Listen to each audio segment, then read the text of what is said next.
Hello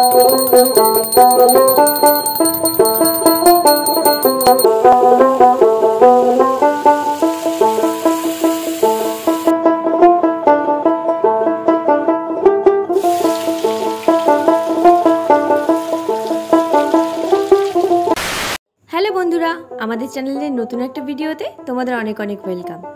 যারা আমাদের সাথে অনেক দিন ধরে যুক্ত আছো তারা সকলেই জানো যে আমাদের বাড়িতে কিন্তু গোপাল আছে, আর আমরা একাদশী থেকে মালা জপ সবটাই কিন্তু চেষ্টা করি করার।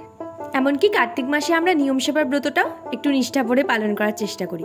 আজকে ছিল একাদশীর দিন, সকালে তোমরা দেখতেই পেলে চা আর বাদাম ভাজা দিয়ে কিন্তু দিনটা শুরু করলাম। অনেকে কিন্তু একাদশীতে চাটাও অ্যাভয়েড করে, কিন্তু আমরা যেহেতু সবটা অতটা ভালো করে এখনো শিখে উঠতে পারিনি, তাই একটু একটু করে চেষ্টা করছি।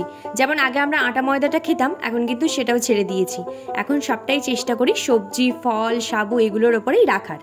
আমরা যেহেতু বাড়ির সবাই মিলেই একাদশীটা করি, সেদিন আমাদের বাড়িতে কোনো ভাত টাত রান্না হয় না, তাই সকালে কিন্তু আমাদের খাবারের একটা কিছু করতে হয়।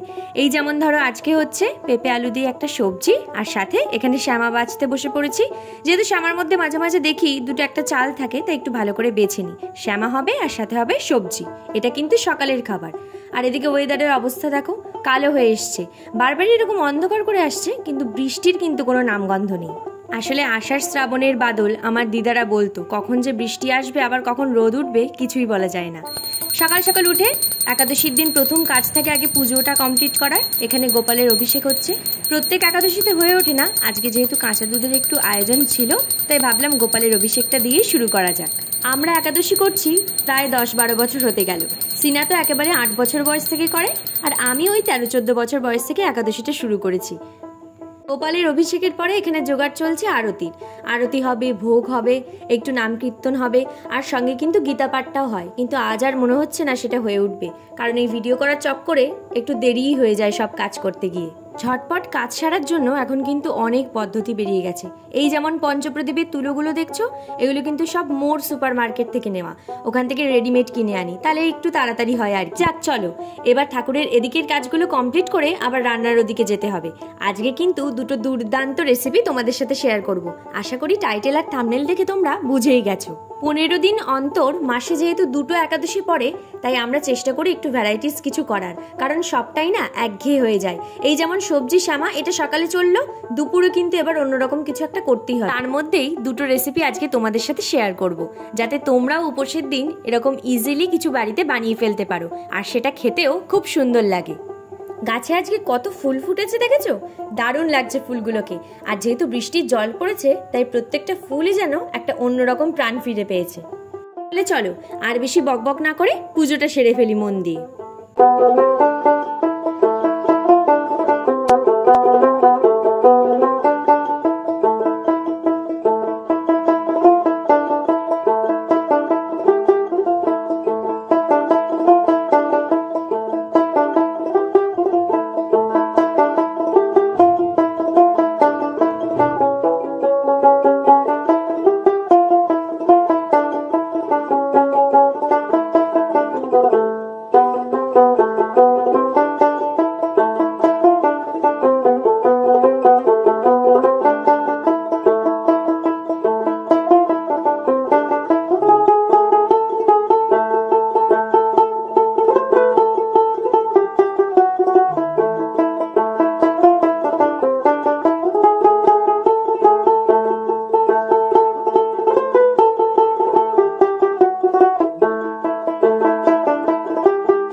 কমপ্লিট হয়ে গেল, এবার প্রসাদ খাওয়ার পালা। এই হচ্ছে আজকে আমাদের প্রসাদ, আর সঙ্গে চলো গোপালের দর্শন করি। কি সুন্দর লাগছে দেখেছো। দিনটা যেহেতু বুধবার ছিল, তাই গোপাল বাবুকে কিন্তু আমরা আজকে সবুজ রঙের একটা ঘাগরা পরিয়েছি। এই কালারটা আমার খুব ফেভারিট, আর এই জামাটাও এই চিকনকারির কাজের সাথে পিঙ্ক আর এই গ্রিনের কম্বিনেশনটা এত দুর্দান্ত লাগে গোপালকে পরলে। দেখো কি সুন্দর লাগছে না। গীতায় কিন্তু তুলসী আর ফুলটা আমরা মাস্ট প্রত্যেক দিনই দিই। আজও দিয়েছি, তবে এখন আর গীতাটা পড়া হলো না। চলো রান্নার দিকে যাওয়া যাক। এই দেখো, এদিকে কিন্তু মা নিচে এসে অলরেডি জোগাড় করতে শুরু করে দিয়েছে। আজকে যে রেসিপিটা শেয়ার করব সেটা কিন্তু একটা অভাবনীয় রেসিপি। সত্যি কথা বলতে উপোসের দিন কিন্তু রান্না বান্না করার একদম এনার্জি থাকে না, তাই চটজলদি অথচ টেস্টি এরকম কিছু খাবার কিন্তু মন সবারই করে। এইসব কিছু মাথায় রেখেই এই রেসিপিটাকে বানানো। আলুর পায়েস হয়তো শুনলে একটু অকওয়ার্ড লাগবে, কিন্তু এটা খেলে তোমরা বারবার খেতেই থাকবে। নর্মাল গোল আলুটাকে প্রথমে ভালো করে খোসা ছাড়িয়ে নিয়ে ধুয়ে নিতে হবে। তারপর যেরকম দেখলে গ্রেটারে এরকম সরু সরু করে কুড়ে নিতে হবে। সঙ্গে কড়াইতে বসিয়ে দিতে হবে গাওয়া ঘি। ঘিটা একটু গরম হয়ে আসলে আলুগুলোকে দিয়ে দেবে আর হালকা লাল লাল করে ভেজে নেবে।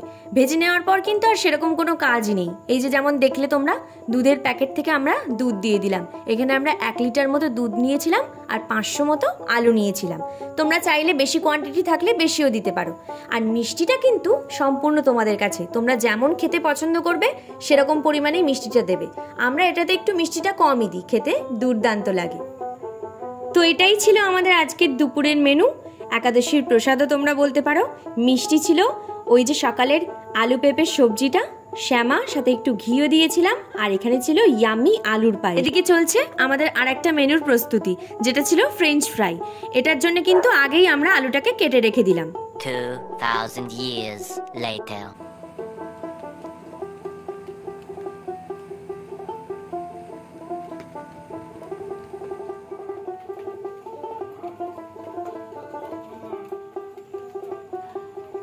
দুপুর গড়িয়ে কিন্তু এদিকে বিকেল হয়ে গেছে, কিন্তু বিকেলটা দেখে কেউ বিকেল বলবেই না, যেন মনে হচ্ছে সন্ধে হতে চললো। আসলে প্রচণ্ড মেঘ করে আছে বাইরেটা, তাই এরকম দেখাচ্ছে। যাই হোক, দুপুরে যেহেতু গীতা পাঠটা হয়নি, তাই মা এখন এখানে বসে পড়েছে গীতা পাঠ করতে, আর আমি পাশে বসে শুনছি। আর এদিকে দেখবে আরেকজন কে আছে, এই দেখো, ইনিও কিন্তু আমাদের সাথে ভোগ আরতি দর্শন, গীতা পাঠ, ইভেন একাদশীও কিন্তু উনি করেছেন আজকে আমাদের সাথে। ও খেয়েছে শ্যামা আর টক দই। এখানে আমি মায়ের পাশে বসে বসে মালা জপ করছি আর গীতা পাঠ শুনছি। একাদশীর দিন চেষ্টা করি একটু বেশি মালা জপ করা। তাহলে চলো পরবর্তী রেসিপিটা তোমাদের সাথে শেয়ার করি। এখানে দেখতেই পাচ্ছ, শুকনো খোলায় আমরা প্রথমে এই সাবুটাকে ভালো করে নেড়ে নেব। একটু যখন মচমচে ভাব চলে আসবে, তখন কিন্তু সাবুটাকে নামিয়ে নিয়ে বেশ খানিকক্ষণ ঠান্ডা হতে দেব। কিন্তু আমরা এটাকে মিক্সিতে গ্রাইন্ড করব, তাই গরম তো ওইভাবে দেওয়া যায় না। আর দুপুরে যে আলুটা কেটে রেখেছিলাম সেটার রং কিন্তু এরকম কালো হয়ে গেছে। কেন বলো তো? যেহেতু আলুতে লবণ মাখানো ছিল। এই দেখো কতটা জল বেরিয়েছে। জলটা বেরিয়ে গেছে বলেই কিন্তু আলুটা খুব তাড়াতাড়ি সেদ্ধও হয়ে যাবে। এখানে দেখো মিক্সিতে কিন্তু আমরা সাবুটাকে গ্রাইন্ড করে নিয়েছি। খুব বেশি মিহি করবে না, তাহলে ক্রিস্পি ভাবটা কিন্তু আসবে না। তো এবার কেটে রাখা আলুগুলোতে আমরা ওই সাবুর গুঁড়োটা কিন্তু ভালোভাবে মাখিয়ে নেব। আর সাথে এদিকে মেন যে কাজটা, সেটা হলো তেলটাকে গরম হতে দেওয়া। তেলটা খুব ভালো গরম না হলে কিন্তু এটা ভাজা যাবে না, পুরোটাই গায়ে গায়ে লেগে যাবে। তো এতে এবার একে একে আমরা একটু লবণ, লঙ্কা গুঁড়ো ভালো করে মাখিয়ে নেব, যাতে এর স্বাদটা খুব ভালো আসে। দেখেছো তেলটা কেমন ফুটন্ত গরম হয়ে গেছে? তাতে কিন্তু এবার আমরা একে একে আলুগুলোকে দিয়ে দেবো আর লাল লাল করে মচমচে করে ভেজে তুলে নেব। একেবারেই রেডি আমাদের ফ্রেঞ্চ ফ্রাই। ওপর থেকে একটু লেবুর রস আর একটু গোলমরিচ গুঁড়ো ছড়িয়ে দিলেই একদম তৈরি। এটা কিন্তু দুর্দান্ত হয়। দুটো রেসিপিই তোমরা বাড়িতে ট্রাই করো। এখন যেহেতু শ্রাবণ মাসের সোমবারও চলছে, সেটাতেও কিন্তু তোমরা এগুলো খেতে পারো। যাই হোক, আজকের ভিডিওটা এখানেই শেষ করছি। কেমন লাগলো অবশ্যই কমেন্টে জানিও। ভালো লাগলে লাইক, শেয়ার অ্যান্ড সাবস্ক্রাইব করে দিও আমাদের চ্যানেল দ্য ক্রেজি গোলস।